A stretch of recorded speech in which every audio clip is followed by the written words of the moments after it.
It is Monday morning and I'm doing a bit of a physique check here, and I gotta say I am feeling very lean, and the scale is showing that as well. 199.6 pounds. I have not weighed that light in a long time, and the reason being is because I've just been pretty busy with different projects, especially the I Tried Such and Such Decade.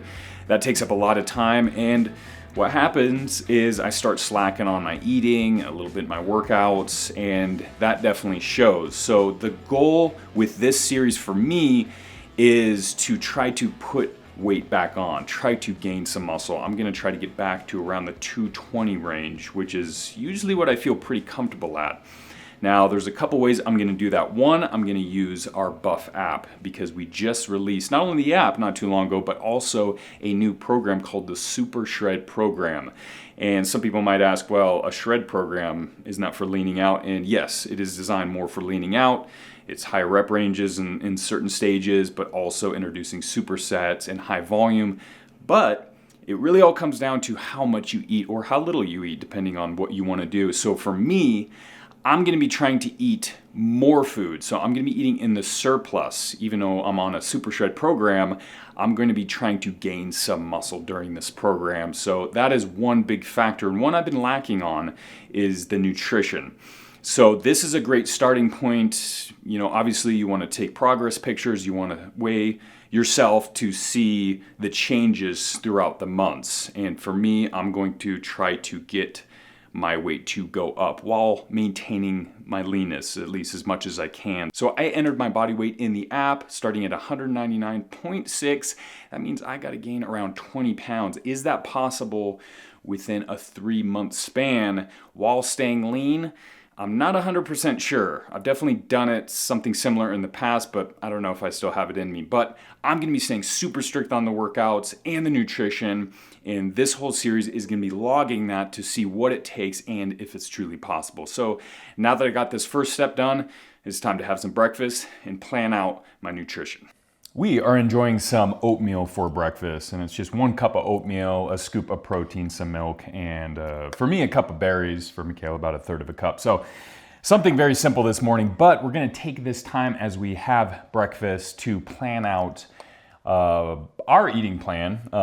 You know, this video is obviously a series about me trying to gain as much muscle as I can, but Michaela, thankfully, is on the same journey. So we're gonna be doing this together, really, which makes it a lot easier because obviously we live together, and to be able to be on the same kind of goal, the same path, is gonna make things a lot easier because we're gonna be eating the same, maybe not the same amounts, but at least the same foods, and we're both gonna be eating in a surplus. But the part is like, how much do you eat in a surplus? How much should you have? What's your, the macronutrient breakdown? So we're gonna be writing this down on a little whiteboard here and putting it on the fridge to remind ourselves what our goals are. Mm-hmm. Now, the thing is, I'm gonna be starting at a bit of a lower end in the surplus. So I'm probably gonna start with around maybe even 2,900 calories a day. So not a lot, because I don't wanna just go up to 3,500 calories a day, be 500 plus calories in the surplus right away. I want to kind of get my body acclimated to it, used to it, and slowly go up from there. And Michaela's going to be doing the same thing. How many calories are you having a day right now?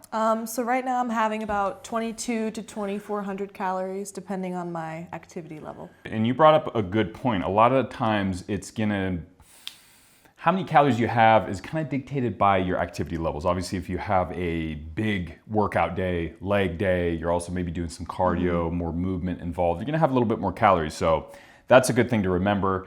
I'm gonna start with 2,800, so nothing crazy. That is gonna be my starting calories. And as far as macronutrients, it's pretty simple. I mean, for me, I like to stay within the 40-40-20 range. So 40% protein, 40% carbs, and 20% fat.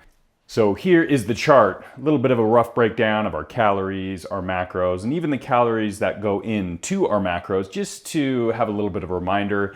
And we're gonna be putting this on the fridge right there to let us know exactly what we're gonna be eating every day. And of course, this is gonna change slightly week by week, especially for me as I start to gain weight and as I start to see changes. So got that step done. Now it's time for workout. All right, here we go. the first exercise of the program is going to be a pre-exhaust, just the lying hamstring curls. So we're isolating these hamstrings because it is hamstring day. And this is going to be the first set, the first rep of the program, and I'm excited. Let's get to it. Now, it's only 3 sets per exercise, but it's going to be 15 reps, so it is higher in the rep range. And I got to be honest, I'm not really used to 15 reps, so this is going to be very interesting. I know it's going to put a lot of blood and emphasis on the muscles that we're working today. I'm ready to bust it out. There we go. Oh, there we go. That was the last set.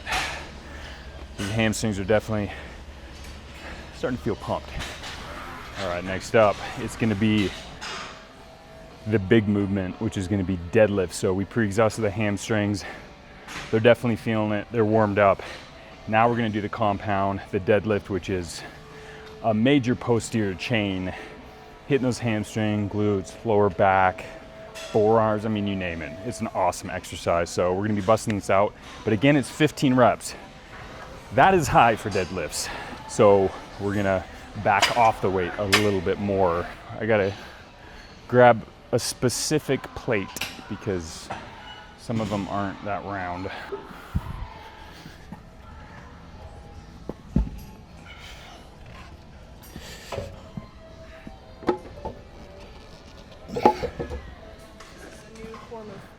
No, it's true. Listen, it's not OCD. I'll show you real quick. The majority of plates, and now this is something that me and my brother Hudson ran into when we were working out at LA Fitness. They had the hexagon plates. So if you wanted to deadlift, it was really awkward. Yeah. And these aren't hexagon, but as you can see, they got this flat part right here, which is nice because it's easier to grip. But if you're deadlifting and it hits that part, kind of right on the edge there, it doesn't hit on the round part, it's on that flat part, it kind of like throws it off. So for deadlifts especially, it's nice to have those round plates. Then it won't throw you off, and you can kind of get more of that just vertical pull. Yeah. And it's just safer and it's just more comfortable. So that's so it's not OCD. I mean, a little bit maybe, but because it's 15 repetitions, there's a high likelihood that your grip might give out because obviously your hamstrings, glutes, lower back is going to be quite a bit, or should be quite a bit stronger than your grip. So that's where straps come in, and that's why I'm wearing them. Just so that way it doesn't hold me back. I don't feel like I'm losing my grip before I get to those 15 repetitions. And I've always had some lower back issues, just tightness. I think it's just due to partly because I just have problems with flexibility and I need to work on that. Introduce a little bit more mobility. So I'm just wearing a belt just to get a little bit of that external kind of stability in there. So, all right, here we go. 15 reps. Oh boy, this feels a bit daunting, but we're gonna do this.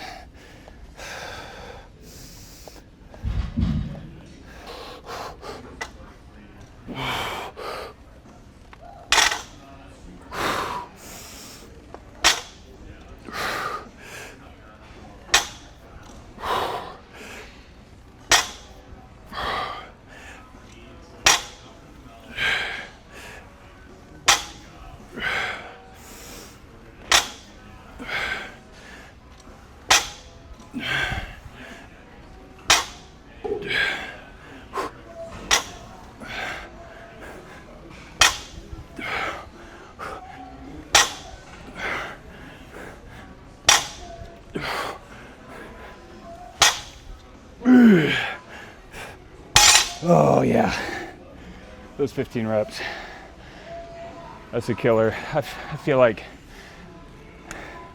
when I get to rep 10, I'm like, okay, I think I'm done. I got 5 more. And this is something else that I'm really going to be trying to stay strict on, is drink a gallon of water a day. It's gonna be easy because it's hot right now. It is summertime. It's getting into the 90s. And right now, after just doing this, I'm just burning up. So water, extremely important. You ready? I don't feel ready, but you gotta get it done. And the thing is with rest times, that is a question that is lined out in the program, anywhere from 60 seconds, 90 seconds, 120 seconds. But that's kind of a guideline. You know, really rest as long as it takes to recover, so that way you feel ready for your next set. Obviously there are some, you know, variables that come in where if you're doing a superset, there is no rest between. You go one from the other, but then you rest after that. So just play it by ear pretty much. For me, I just try to get my breath back. I try to feel rested enough, and this comes with experience, knowing that you'll be able to get those 15 reps or barely be you know, getting those 15 reps. Because you do want to hit close to failure when you're getting to that 15 rep range, or really any rep range that you're doing, because that is what's going to force that body to adapt and grow. And then of course, week by week, it becomes a little easier, and that's when you go up in weight. So that way you maintain that difficulty, essentially, where you're almost failing at the end of that rep range. Okay. And some people might notice it's a little bit of a touch and go. A true deadlift is you're coming to a dead stop and lifting the weight from a dead position, hence the name deadlift. Kind of tapping it and going right back into it. Reason being is it's keeping a bit more tension in the hamstrings throughout the motion, so it is that time under tension. It does make it a little bit easier, I would say, in some cases, because you have that stretch reflex in there. But we're not trying to gain strength. We're trying to really target the hamstrings and glutes and all that, so that's a great way to do it. And feeling that fatigue in those muscles. All right, that was the last set. Boom, check it off. Very happy that is over with. And now, in comparison, pretty much smooth sailing.